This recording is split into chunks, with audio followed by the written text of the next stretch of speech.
There were 14 people in that lobby when the guard threw him out. I know the number because afterward, when the lawyers got involved, someone went through the security footage and counted 14 staff members in eyeshot, or close enough to eyeshot, when security grabbed a sweaty old man by the elbow and marched him toward the door of the Aldercroft Country Club like he'd been caught stealing the silverware. 14 people who saw the whole thing, or enough of it. 13 of them found somewhere else to look. I'm the one who said something. Not because I'm brave. I want to get that out of the way right now, before you build me into something I'm not, because the honest version of this story is so much more useful than the hero version. I said something because I'd already spent 2 years keeping my mouth shut at that place. And the morning of that particular Thursday I'd woken up, and the weight of all that swallowed silence had finally reached the limit of what I could carry. It wasn't courage, it was overflow. And the man I was about to accidentally rescue was not, it turned out, a groundskeeper at all. My name is Cora Vane, I'm 25, and let me tell you about the Aldercroft Country Club, because you can't understand what happened there without understanding the kind of place it was. Old money, and proud of it. 18 holes laid out across land that had belonged to the same 4 founding families since before anyone thought to ask whose land it had been before that.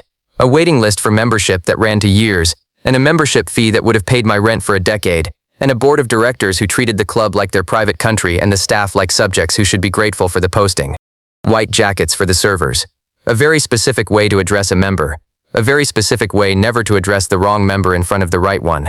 The whole intricate suffocating geography of a place where every centimeter of social distance is enforced and policed and the rules are never posted because the people they protect don't need them posted. And the people they don't protect figure them out the hard way. I had figured them out the hard way. I worked food and beverage, which meant the dining room and the terrace and the event space and whatever else needed hands, for just under $3 an hour plus whatever tips the members decided a girl in a white jacket had coming to her. Which was rarely what the service had earned. I had learned, early and without being told directly, which members expected you to address them by name, and which expected you not to look directly at them, which found the good help charming in ways that made me want to go home and take a shower, and which were decent to your face, and left nothing on the table. I had learned every hierarchy in the room, formal and informal, and where exactly I sat in it, and I had made my peace with sitting there because the alternative was sitting at a desk somewhere for less money and more condescension, which I know because I'd tried it. 2 rules I'd made for myself going in. 1. Do the job so well nobody has a complaint that stands up, and 2. Do not get involved in anything outside your section. I'd seen what happened to the ones who didn't follow the second rule.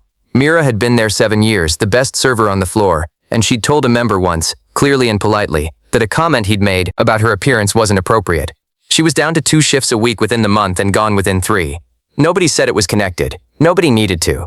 The story told itself, and we all heard it, and I had heard it, and I became very good at looking where Glenn needed me to look.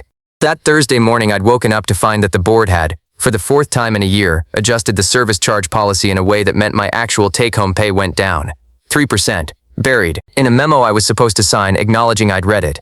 I'd been up since 5 doing the math on my kitchen table, the way you do when you're 1 bad month from the edge, and the math didn't come out the same as last month and wouldn't come out the same as next month either, and there was nothing I could do about it because complaining about the policy was the kind of thing that made you invisible in a different, worse way. I signed the memo because I needed the shifts and I went to work with the specific kind of anger you get from being squeezed somewhere you can't afford to fight back. The anger that has nowhere to go and turns inward and goes quiet and sits there. I should tell you about the badge, because it matters the way small things matter. My name badge, the official Aldercroft one, had Cora on it in that particular engraved font they used, the tasteful one that said old money without saying anything at all. And underneath my name, in the same font, the words food and fond, beverage associate, because the club had a policy against the word waitress, on the grounds that it sounded, and I am quoting from the actual staff handbook, insufficiently aspirational for the Aldercroft experience. I'd spent 2 years wearing that badge, 2 years of food and beverage associate, 2 years of wondering who exactly that aspiration was supposed to serve, and whether I was supposed to feel elevated by a title that meant the same job with fancier wording. I didn't feel elevated. I felt like the word waitress was being replaced not for my sake but for the members, so they didn't have to think too hard about who was bringing them their soup. The first day I'd almost quit over it, almost turned back at the door, almost said I don't need this badly enough. I didn't because rent is rent and the math was what the math was. But the badge had been a splinter I could feel every shift since, a small daily reminder of what was for show and what was for real. I want you to hold on to that badge. By the end of this it's going to mean something completely different. Now, the groundskeeper, his name, his real name, which I didn't know until later that Thursday, and which the rest of the building found out in the way buildings find things out, which is all at once and with maximum disruption, was Thomas Aldrin Beckett.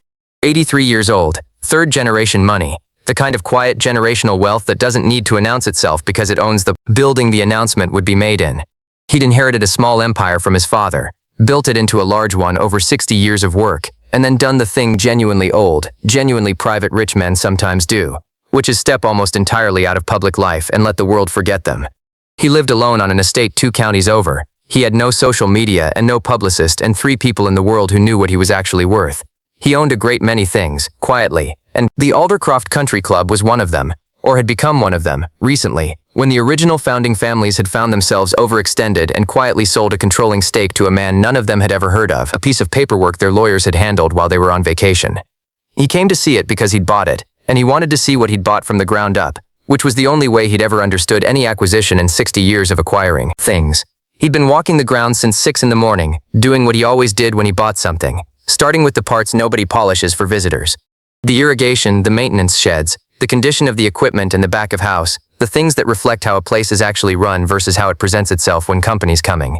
He believed, and he'd told his people this often enough that it had become something like doctrine, that you could learn more about an organization in 30 minutes in the places no one had prepared for you than in 30 hours of presentations in the places they had.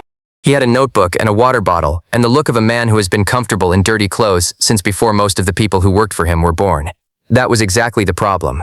The Aldercroft Country Club had a security guard named Tad. Tad, I am not inventing this, who had been given his position because his uncle was on the board, and who wore his small authority the way insecure men always wear unearned authority, which is loudly and aimed at whoever poses the least risk of consequence. Tad had an informal policy, never written down, never formally endorsed, but tacitly permitted by enough board silence to function exactly like an official one, of removing from the club's interior anyone who didn't meet a certain visual standard. You can infer what I mean by that. I had watched Tad apply it, over 2 years, with the consistency of a man who had learned there were no consequences for it. A black teenager who was the legitimate guest of a member, made to wait in the parking lot while a front desk person verified. A woman who was a full member herself but arrived in the wrong car. 2 members of the grounds crew who'd come through the front entrance because the service entrance was blocked. Never official, just Tad, and the silence that made it possible, and 13 people who'd found somewhere else to look every time it happened. Thomas Beckett came through the terrace entrance from the grounds, and Tad saw him, and that was the whole story. An old man in dirty work clothes, appearing where old men in dirty work clothes were not supposed to appear.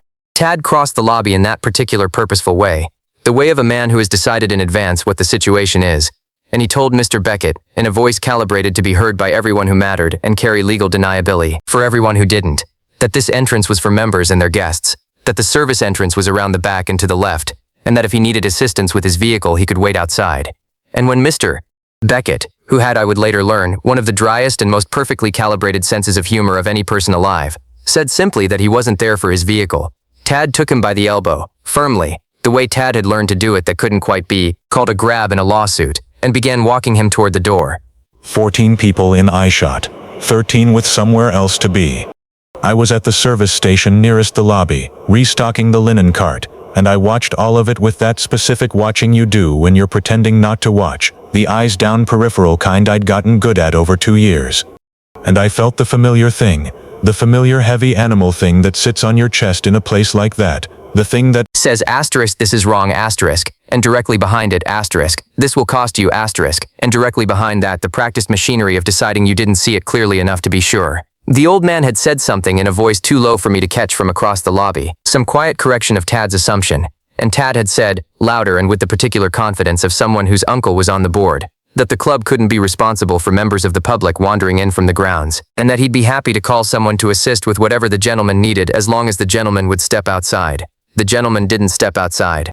He just stood there, with his notebook, with the quality of someone who has decided to allow a thing to play out because the playing out is itself information worth gathering. And Tad's grip tightened, and the word asterisk sir asterisk got used in the way that means the opposite, and I watched one board member happen past the lobby and catch the scene from the corner of his eye and make a very deliberate choice to keep walking, and something in the machinery I'd been running for 2 years stripped a gear. 2 years of it. And then I thought about the memo I'd signed at 5 in the morning, and the math that didn't come out, and 4 words in a staff handbook, and something in me that had been under pressure for a long time just released. I set down the linen, I walked out from behind the service station, and I said, in a voice that came out steadier than I had any right to expect, "Sir, is this gentleman a guest of yours?" Tad turned around.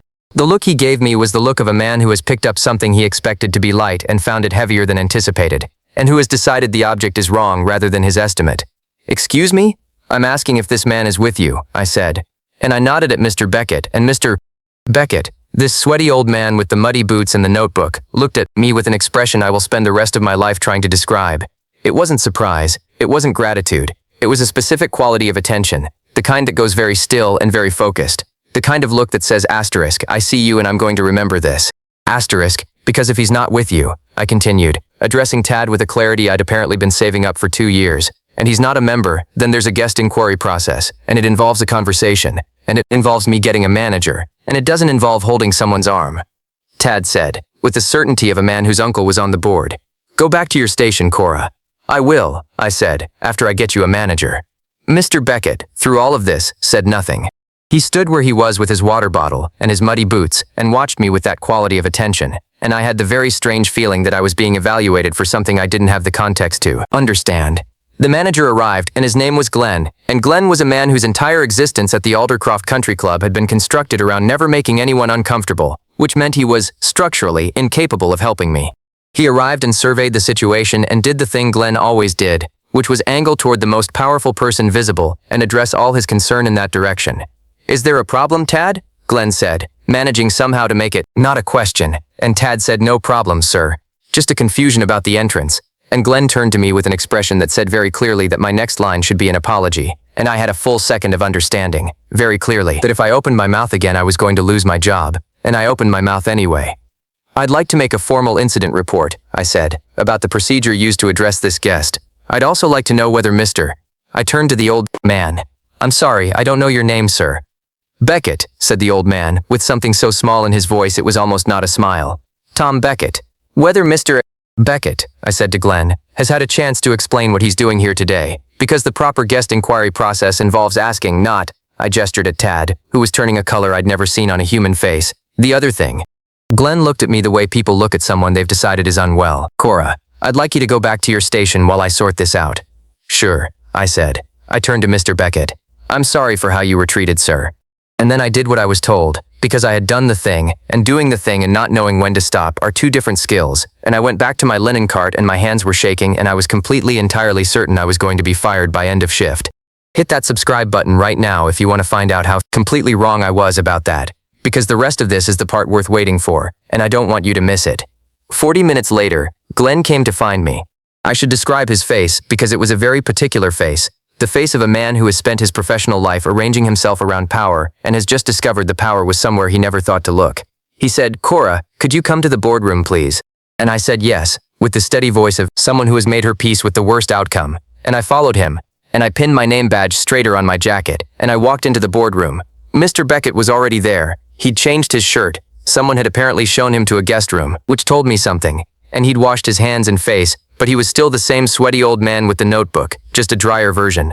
And he was sitting at the head of the boardroom table, which is a thing you do when it's your table.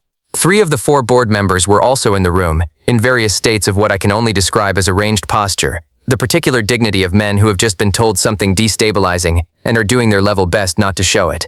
Tad was not in the room. Tad was, I would learn, in the parking lot, in the process of being formally ended. Mr. Beckett looked at me when I came in and said, "Sit down, please, Cora." And I sat down, and he looked at me for a moment, with that same quality of attention. "I've owned this property for 6 weeks," he said. "I came today to understand what I'd bought. I've been on the ground since 6 this morning. I've seen how the maintenance staff works. I've seen the state of the back of house. I've read the service charge policy that went into effect last month, and I've watched how the people who work here get treated in the course of an ordinary morning." A pause. "I need to tell you that watching you from across that lobby was the best thing I saw all day. And I need to ask you something, and I want an honest answer." "Okay," I said. "How long has that been going on? Not just today. How long has the culture in this building been what I watched this morning?" I looked at the board members. They looked back at me with the very careful faces of men who hope very much that a 25-year-old food and beverage associate isn't about to tell the truth. I told the truth. I told it in the measured, specific, fact-based way I'd been composing in my head for 2 years in case anyone ever actually asked. Because that's what you do when you're too smart for your situation and too broke to leave it. You stay ready to say the thing, and you learn to say it clean and clear and without a single word the other side can use to dismiss you as emotional or difficult or disgruntled.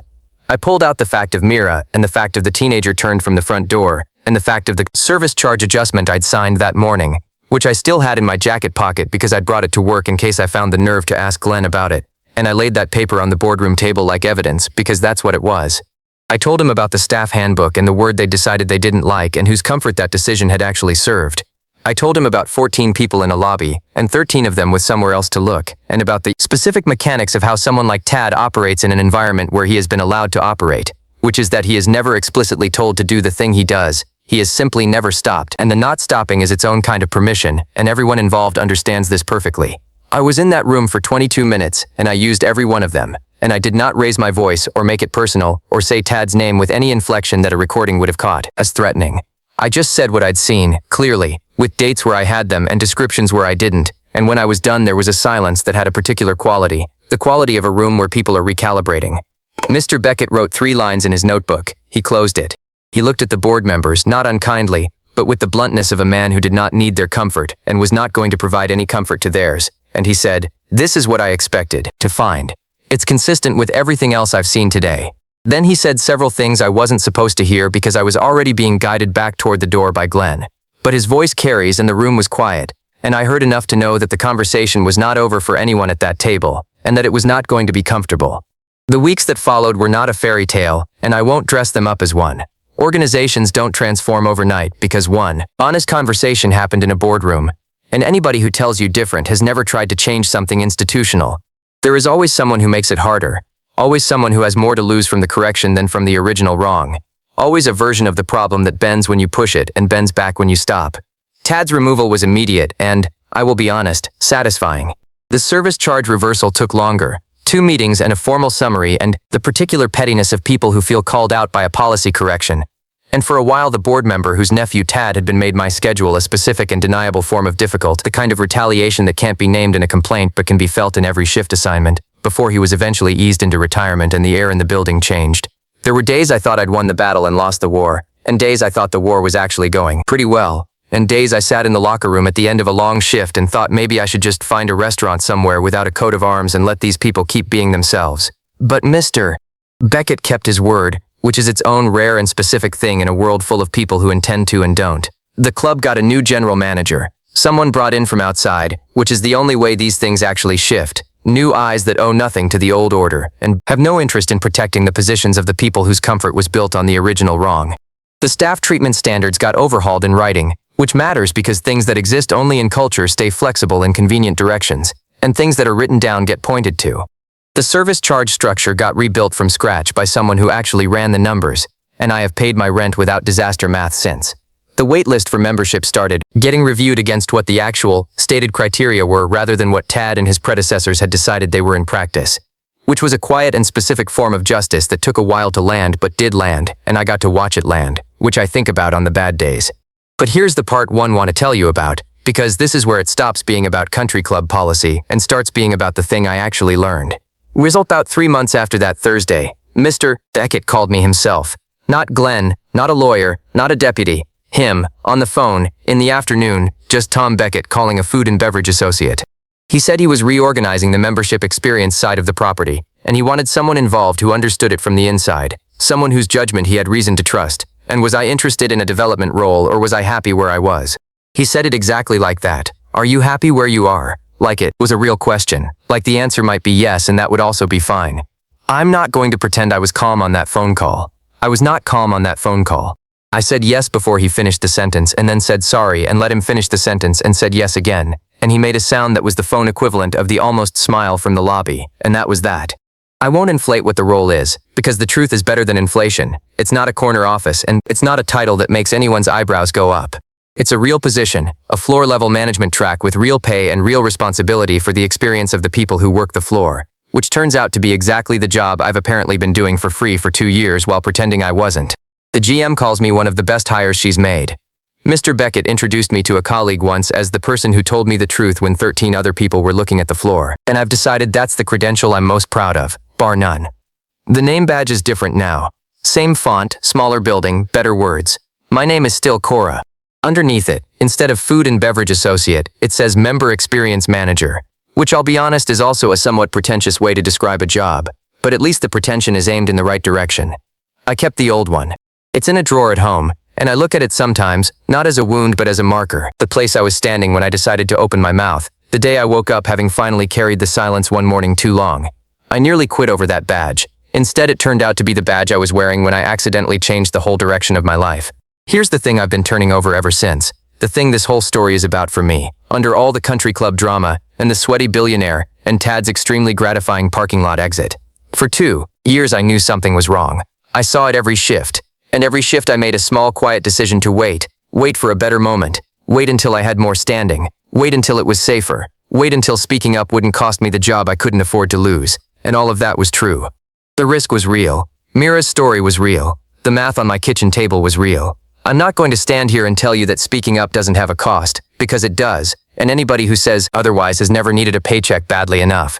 The honest version is that it costs something, and sometimes you can't afford the cost, and surviving is its own legitimate choice. We've run to. But here's the other part. The part one didn't understand until I was on the other side of it. The waiting has a cost too. Not a dramatic one. Not a cost that arrives all at once, but a slow and steady one. A price paid in the parts of yourself you gradually learn to compress. The instincts you train into silence. The anger that has nowhere to go and turns inward. The version of you that knows the right thing and keeps deciding she doesn't have enough standing to say it.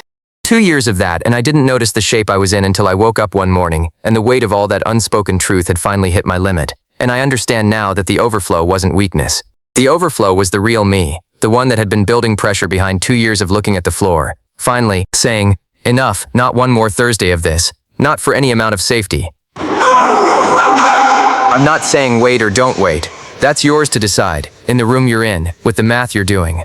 What I'm saying is that the instinct that told you something was wrong is not broken, and it is not naive, and it is not yours to apologize for. It's information. It's true. And sometimes, when the math finally shifts and the pressure finally builds and the moment finally comes, sometimes the most dangerous thing in the room is the person who's been quiet the longest, because she's been paying attention and she's been practicing and she knows exactly what she's going to say. Flower, that was me. I want it to be you when your Thursday comes. Tell me in the comments, what's the thing you've been carrying quietly, the wrong thing in your room that you haven't had the standing or the moment to name yet? You don't have to name it in public, but I'd love to know you know what it is, because knowing it is the whole thing. Once you know it clearly, the Thursday always comes.